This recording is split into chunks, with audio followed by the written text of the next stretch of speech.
Hello everyone, I hope you all are doing well.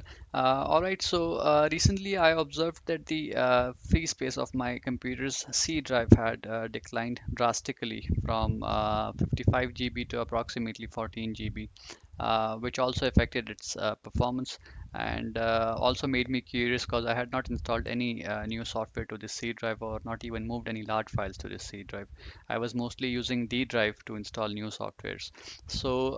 But one thing was for sure that it had something to do with this software that is called Active Presenter, because at that point of time I was using this software, but I was not sure because I was saving or you can say exporting all my project files in MP4 format to D drive. But something was wrong. But after some research work, I was able to find the reason, and in this video, I'm going to share the reason with you guys. So let's get started. Okay, so this was the actual situation of my C drive before this activity, whereas I said earlier I was saving all my files to D drive while using Active Presenter. So to fix this issue, all you need to do is to open the Active Presenter software. Once it is open, go to its settings, which is located over here. Once you open up the settings option, it will open up a dialog box. You need to focus on this project location path.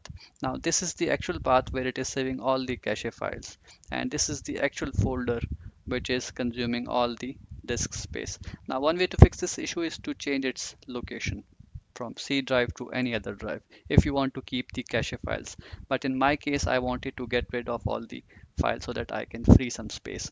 So to fix that, first you need to do is to follow this procedure to unhide the hidden files, because most of the times the cache files are hidden. So you need to follow this procedure for Windows 7 or even Windows 10 to unhide the hidden files. Once you perform this activity, now you need to go to this location where all the cache files are located.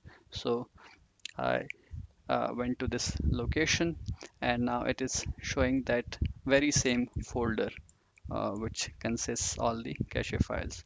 So I clicked on it to check whether it is the right folder, and it was displaying approximately 40 GB as cache files. So and after clicking on it, it was showing another subfolder which consisted all the cache files, and it was showing the same space and all the files that it was saving as cache. So what I did was that I deleted all the files in this folder, and once I did that, it saved a lot of space. So the space that was initially around 14 GB now moved or increased to 53 GB. So that's how I solved this issue, and you can follow the same procedure to fix yours as well. So I hope you like this video. Thank you for watching this video.